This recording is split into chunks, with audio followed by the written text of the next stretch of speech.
Hey everyone, we are here with another video, and today we are talking about the 2024 or 2025 Lucid Air Touring.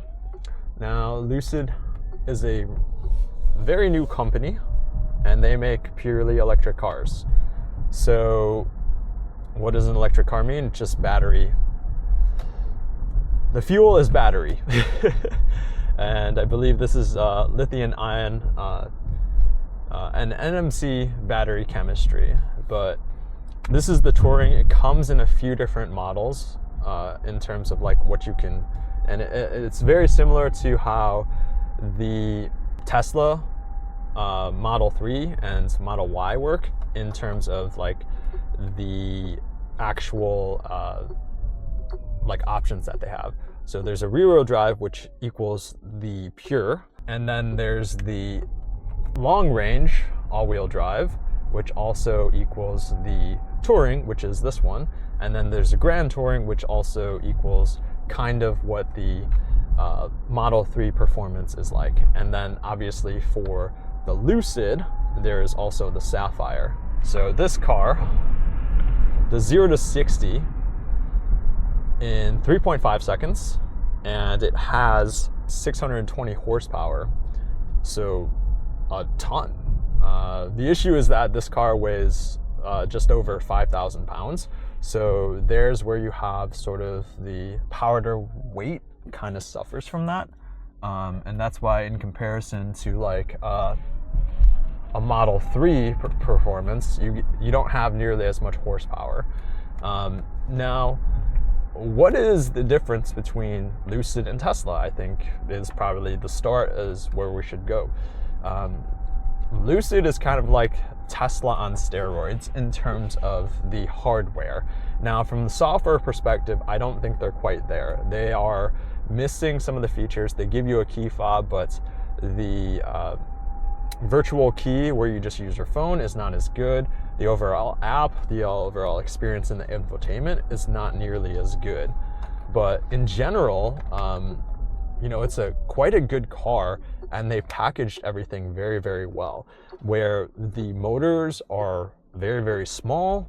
The efficiency of the heat pump is very, very good. The overall aerodynamics of the car is generally better than any Tesla, and quite honestly, any currently production per car. So where does this car lie in the spectrum of like the market? This is definitely aimed at like a 7 Series, I feel like. They kind of pinned it against a 5 Series in terms of like driving dynamics. And they mention some of the driving dynamics in terms of like making sure that they're trying to compete and keep it a driver-focused luxury sedan. Now, I've driven the Model S. I haven't driven any of the new Model S's, but this car drives much, much better than those cars do. And in terms of the overall suspension, the suspension is quite good in terms of like soaking up bumps and everything to that regards, but also just in the corners feeling pretty flat and not really having any issues there. I think really the thing that it suffers from is that the seats are not super bolstery. So I don't know if the Sapphire has different seats, but that's kind of what I would prefer. The seats here are just not that great. Going over this bump here, it's just nice and soft, whereas my Model 3 is kind of just like going everywhere. I don't, again, know what the new Model 3s, I know with the new refreshes, they definitely have a changed suspension. So that is supposed to be softer while not giving up too much performance. So again, this one does it with actual springs and coils. So, they're not using any air suspension here. So that's something that's really nice that this car brand is doing very, very well. And again, you can solve this many ways, but there's just more complications with Air Ride. And you don't get the additional changes that you can do there. Something that I like here is that the drive modes are pretty straightforward. You got smooth, sprint, and Swift. We're currently in Swift. and it gives you pretty good dynamics, and it's mostly throttle, as I understand, that it's really different. And then regenerative braking off, standard or high. I opt for high just because I like more of a one pedal driving feel. I think at the end of the braking, like when you fully let up and go to a stop, like let's come to a stop at this light here. When you come to the stop, it's kind of like you let go, but you have to figure out when it's going to stop for you. It doesn't fully stop at the end of the pedal, I feel. It still rolls a bit, like right here. Whereas in my Model 3, it's a little bit more clear when I'm stopping. The driving experience, I think, is quite good. When I first drove it, it felt very, very big, but I feel like now that I get a second chance to drive it, it starts to feel a bit smaller around you. Now, that doesn't change the fact that when you're driving on a day-to-day basis, like in parking spots and in your garage, for example, which it was kind of having some tough times parking in my garage, it does fit, and you probably get like, you know, an extra 6 inches. But again, this car is another 10 inches longer than my car and my wife's car. But just in general, I think the noise NVH in this car is just much better than my particular Model 3. Again, it might be on par with like the newer Model 3s and the newer Model Ys and the newer Model S's. So I'm not really sure what's going on. In the Lucid Air, I was getting higher decibels than this car. This one's lower. We're going 76. But I think the build quality just seems better.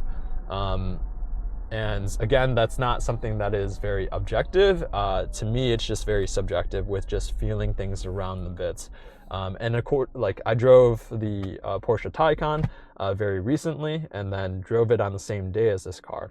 And in terms of overall fit and finish, they're very different cars. I don't know why they're in the same or shopped against each other. They're the same length and roughly the same width, and the same height as well. I'd say the main difference here that we're looking at is interior space. This car just has so much more interior space than that car does. It's very, very strange. So, you know, I think overall, you know, it's just a different experience and different car that we're looking at. And class-wise, I don't think they're really the same at all. I think this car is just kind of in a league of its own in the electric cars, because it's just packaged better. It's probably more closer to the Model S, if anything.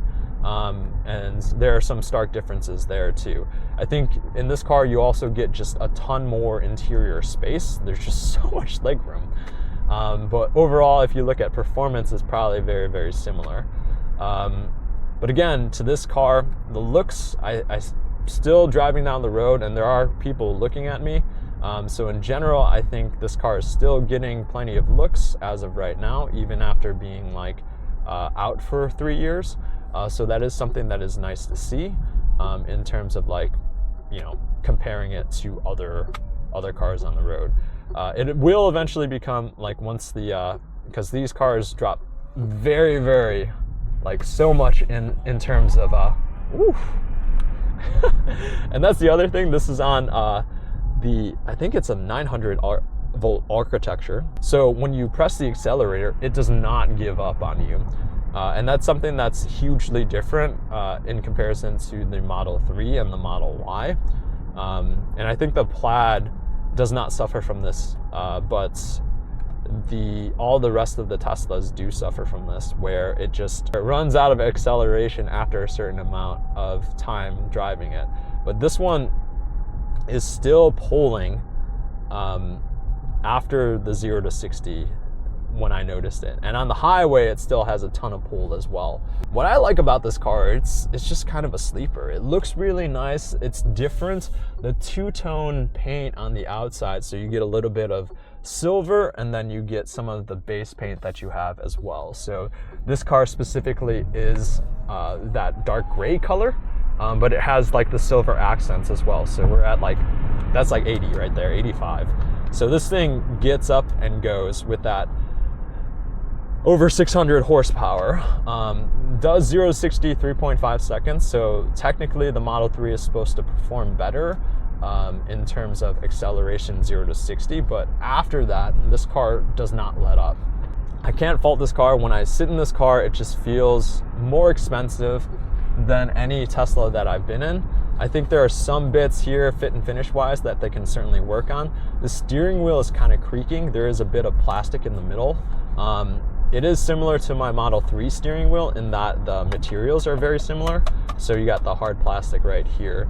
But in general, you know, I don't have any complaints with this particular car.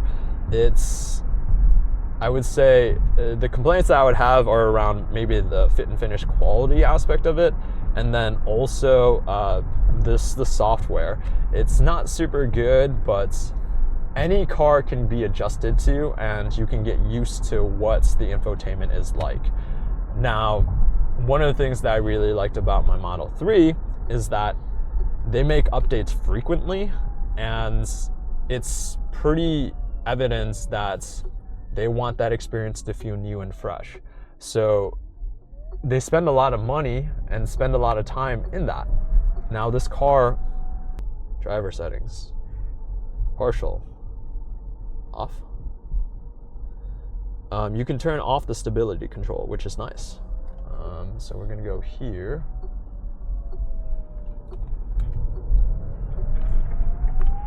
But it's sticking pretty good. It only has 245s on it too, so it does stick pretty good. It does stick to the road, not bad at all. But again, my steering wheel is like creaking when I'm doing this, so it's a little bit goofy. But it's quite good in the corners. Not having any issues in terms of just overall like stability and bounce with going over harsh roads. It mutes it pretty well, and then steering wise, I like the feel. I did drive the Porsche, and it did feel a little bit more stuck to the ground than the Model 3. And the suspension was much better, you know, kind of like the one bounce. But the suspension isn't like miles difference. That's the thing that people mention, and they're like, oh, well, it's so different. This thing is so heavy, so it's sticking really, really good here. Turning radius isn't that bad, but the overall just suspension is quite good. It's just muted and soft. It feels better than the Model 3. The Model 3 kind of feels like it juts around a bit, and it is pretty harsh. This is less harsh because it is more of a luxury sedan. But what I like about this is it's just similar to the Model 3. It's just two-faced, but it also does it better. What it does better is that it is more planted than the Model 3, and it also does the luxury bit better. I wouldn't consider the Tesla Model 3 like a luxurious car. This car definitely is more luxurious, and it definitely feels like, you know, you're not giving up anything in terms of, you know, people in the back seat. Let's move into the back here. Again, I mentioned the 90-degree doors, which is really nice, I think, for getting things in here. But the rears also have the soft closing bits, which is nice. I think the one thing to note just right off the bat here is just look at the space. Like, this is me sitting here. Again, this car is 196 inches long. Again, like a good 10 inches longer than my current car, the Tesla Model 3. But like, think about the 10 inches. Like, this is like 2 feet in front of me here. So overall headroom, not as good. But again, you know, you can slump down here to give yourself some more headroom here. And then the headrest is very comfortable. I do like the touch with the handles back here.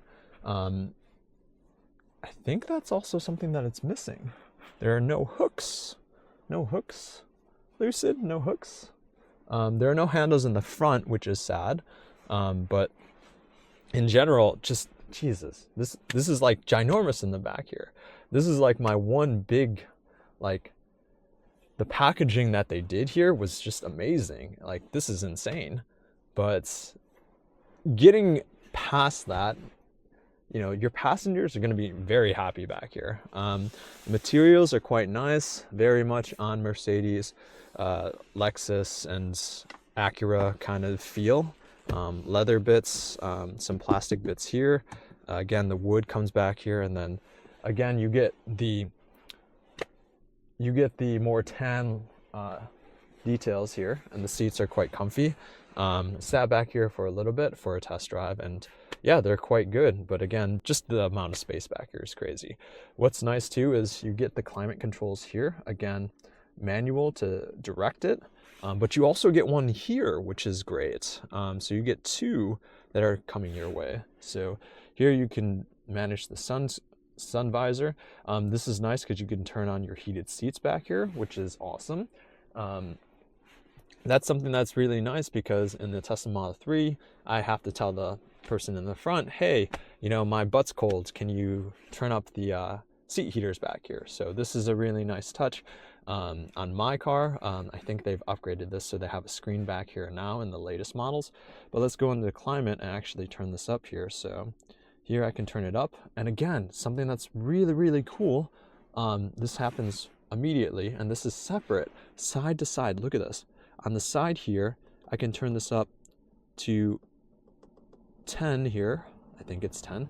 And then I can get all the air coming out of this one, but not this one on the side here. So that's awesome. Like, that's living in the lap of luxury there. And then you can also turn it on or off to the feet vents as well. So you can just have it below, I think, on the, here. The touchscreen is not super great, but it's still very, very nice to have. So then you can go back to your seats, and then you have the heated middle seat as well. Something to note here, the leather doesn't seem to be doing too well here, and I think this is a brand new model, so not sure. This one's been getting a lot of wear. So again, front here, nice. Again, the cup holder's tiny. Lucid, like, I don't know, are your baby cup holders. They got a pass through here, which is nice as well. Again, this is nice to isolate yourself from the trunk too. So hatches obviously will have less, like, more of an issue with noise, vibration, and harshness. And then yeah, you get the lights back here. You get this pocket back here, which is covered in leather, which is nice. It does look like there's bits that can come out the sides here, so nothing like, you probably don't want to put stuff that will have crumbs and stuff like that back here. But I think, yeah, overall, this is a really great space. Like, this is really the selling point, I think, of this car. Just the length of it being the same as the Taycan, but the Taycan, like, this was the legroom that I had in the Taycan. Like, my knees were up against the chair, but look at this. Look at this. This is insane. Like, I don't know who's going to be this tall. Like, somebody's got to be like, you know, 6'5", 7 foot to sit back here and just be like, complain about the room back here in terms of the leg room. But this is, you know, this is what you want to see out of an electric car, and taking real advantage of not having that hump in the middle portion here. Also back here, like, sitting in the middle is not bad. You know, I would not have any issues sitting in the back, sitting with passengers on the side. I think this is a little bit better than the Tesla Model 3. One of the issues was that, you know, the side curtain here ended up like rubbing against my head. So this is quite a lot more room than the Model 3. So that's something that's really, really nice.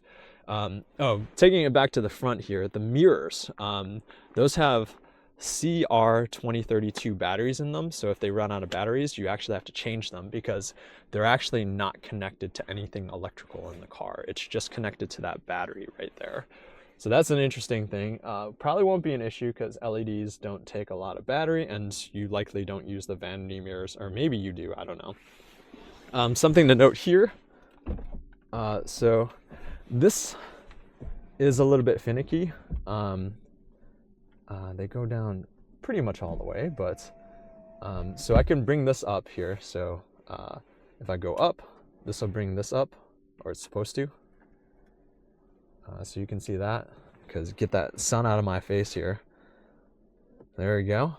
Now putting it down, it doesn't work for some reason on this side. So there is an issue with that. I'm sure Lucid has a lovely service team that would come out mobilely to try to fix that. But it does work on this side perfectly fine. Just an issue on the right side for some reason. So there, and then put it back down. So for some reason it doesn't work on that side. Not of my doing, just something that I noticed. Fully automatic windows, so that's really nice. I also wanted to check these windows too. I think they're double pane. I can feel kind of like a 2-pane here, so that's nice for noise isolation. But yeah, this is all from the rear. 2 USB-Cs, little storage pocket bit here, which is nice.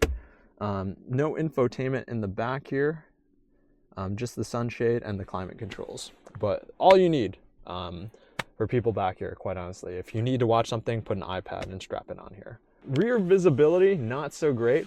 Better than in the Model 3, I think, because again, it's a sloped roof, and the way that it looks with the rear view mirror, it ends up skewing a little bit and making everything back there a little bit wider. So just so you know, it is a little bit skewed, the view that you get out from the rear view mirror. There's no shade here. Again, I'm getting pelted by the sun, which is a huge annoyance of mine because I'm pretty sensitive to the sun and the heat that way. There is a front trunk, which we'll show you right now.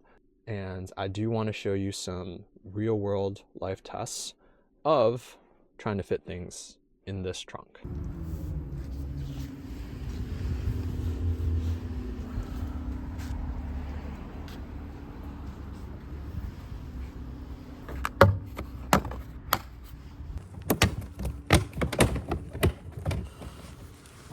Come on. There we go. Alright, so this is where you can get some maintenance done. You have your connection to your 12 volts battery here, it looks like. What else is there here? This looks like cabin filters, maybe. And then you have a couple plugs here. And then you can actually see your struts here, which is cool. No air suspension on these cars. Not too much to get to.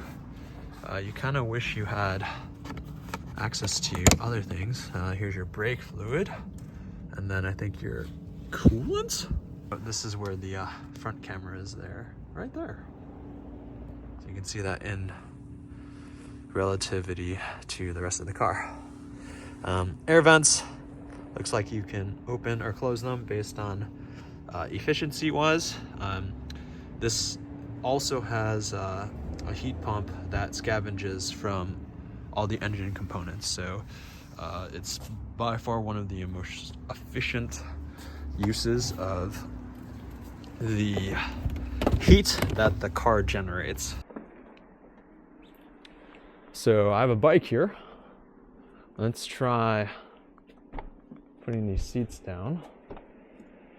Oh, looks like maybe if I do the right one first and then the left one, that they both eventually come down. So is this opening big enough for me to put a bicycle in it?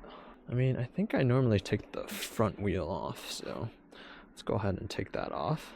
Getting snagged on something here. Okay. So it looks like it passes that test here. Barely. And then obviously we just put the wheel somewhere in here. But it looks like it clears, so it passes that test. So no big issue with how big this trunk opening is. It's very, very wide, but just not super big that way. So looks like it passes. So good on you, Lucid. People sit in it and feel like I'm sitting in something that's expensive. And these cars are pretty expensive, but the amount of depreciation that these cars receive is tremendous. So You can buy Grand Touring now for about 60 grand, which was supposed to be about 100 and something K. So that one has an extra 200 horsepower. This is Tesla 2.0. This is Tesla on steroids, essentially. Now, they're not quite there in terms of the software, which is something that I like to sort of complain about, because I've driven my Model 3 for the last 5-6 years, so I have that to compare it off of. And I'm not gonna lie to you, the software in here isn't great. It's been buggy with the key fob, where it thinks I'm there, sometimes it doesn't think I'm there, where it locks, unlocks, so that could be a pretty big problem. I haven't been given access to all of the software in terms of like on my phone, but from some of the reviews like Kyle Connor and Out of Spec Reviews has done, it does not do super great in comparing to the Teslas. But I don't think anybody's going to do as well as Tesla in comparison with software. So let's have Tesla win that and then compare it to like Rivian or something like that. How is that experience? I haven't been able to road trip it. I understand the charging is a little bit different. Obviously it does use CCS, and you would use the Electrify America stations. You would use some of those different variants there. This is like the Chevy SS. You know, the Chevy SS. This is the Chevy SS of electric cars, but except it's a little bit more premium in the way of the interior space, I think. Would it make me switch off of a Tesla? I think the software experience is bad enough that it would make me question that. But I would say it's definitely there in the competition. I think my issue with this car is that it's just too long. Like, if you made this the same length as a Model 3, I think you would get a lot more people on board. And not just that, but maybe you cut 4 or 5 inches off of the interior space, and you still got a huge interior space. And that beats out the Model 3 by far. And I'd much rather sit in these back seats than in those back seats back there in the Model 3. So what else is there to say about this car? I think some things like the interior controls of the climate controls is nice. They do feel a bit cheap. The screen here, it's fine, it works. I do wish I had a little bit more adjustments. I do wish I could put the navigation in the middle screen here instead of keep peering off of here. That's probably one thing that I like. If you keep it on one screen, like you can even keep the speedometer on this screen, that would be fine too. But like choose one way or the other, or let me customize it to be one way. Some things in here, obviously with the top right here, there's some quality issues in this car. So I don't want to say this car is perfect by any means, but it certainly is a lot better that I've seen fit and finish wise than my Model 3 was. There will be nitpicks here and there. There will be nitpicks any car that you look really, really deep in depth on it. But I definitely think if I drove that 1.5 series of my uncle's versus this car, I would definitely drive this car over that car, just in the way the driver experience was. Obviously, the acceleration was much stronger here, so that's not even a competition. But yeah, this is something that I would definitely consider. It's just too long for me. It's too big. I really wish it was more like 175 to 185 inches versus 195. It's just too long for me. But I do like the change of the buttons that it has here. So it has like key things like the volume here, and then the climate control where it has the ability to change it per person, per side. That's super cool. The overall interior is quite good. I like the materials. Don't really have any issues to that regard. There are some quality issues here with the steering wheel and the squeaking, Last night, this screen was buzzing at me the entire night. And then I had that issue just now where the rear camera didn't work. But issue here, front, the visibility, like the cameras aren't available for some reason. You have the 360 view, so I'm not entirely sure how you can have the 360 view but not actually be able to see. So this is the parking sensors here. Again, I'm not sure why you can't see it. Let's try to start it up again, see if it works. Nope, still not available. That's strange. Just move and see. Okay, so when I started moving, it turned on. So I'm not entirely sure why that... Does the front one work now? No, it does not. Oh, and now... So, a little bit glitchy here. So, you know, the parking cameras, the quality is also nice. You get the different views of this as well, so that's kind of nice too. I don't really think I would use this, but I'm gonna actually use some of the other things that it has here, like the auto park, and then try the dream kind of thing too, the dream drive, to see how that works as well. The climate controls, nice to be able to change them with just the feel of your hands. That's something that's nice. Obviously, I can try to do like the audio, like where I say, turn climate control to 75 degrees. Setting temperature to 75 degrees Fahrenheit. Auto climate control. I can't change the climate control settings, but you can do it manually. Of course I can. They definitely have less people working on the software here. Oh, so blind spot monitoring. They do have blind spot monitoring on both of the actual side mirrors, which is a nice touch, because whenever you look there, there's like, you know, all cars, like most cars have this, and Tesla's trying to beat around the bush trying to actually do this. So I do like that. They do show the blind spot monitor, like the cameras in the mirrors here, or in the screen here, which is nice. It doesn't look like the quality of the cameras is very good. I don't know if it's because of the screen or if it's because of the cameras. The cameras front and rear look really good, but on the sides, not so great. I don't even know if it's super helpful when it's like really, really dark out.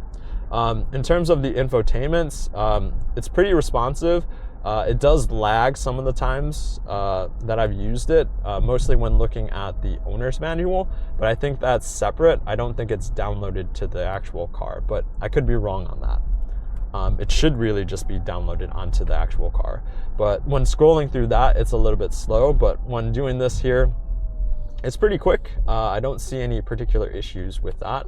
It's more just like, I don't get any haptic feedback out of it, so it's a little bit tough to do it when not looking. But it is nice, again, that you have the hard buttons, and it is nice that you can change this direction-wise and close out vents by kind of like twisting the vent there. I can't really speak to the range aspect of it, but if you look at my tough driving at the 2.25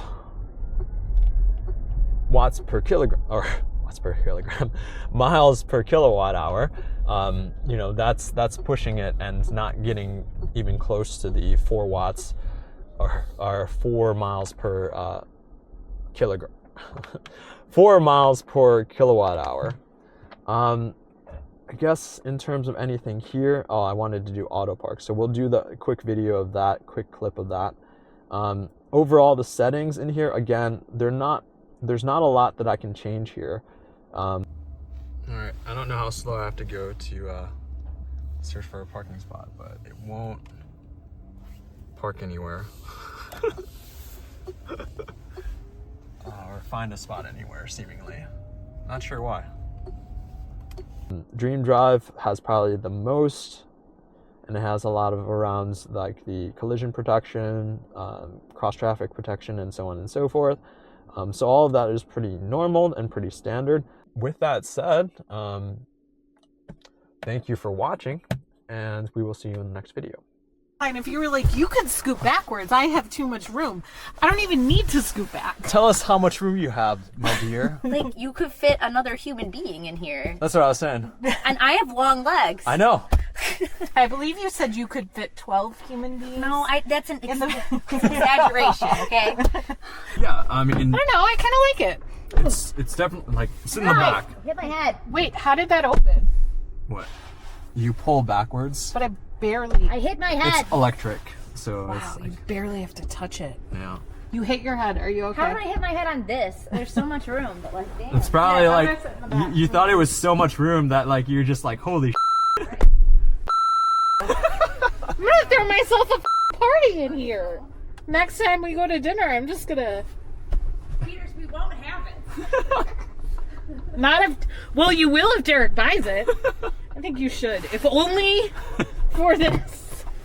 Only for my backseat If comfort. only for. For this.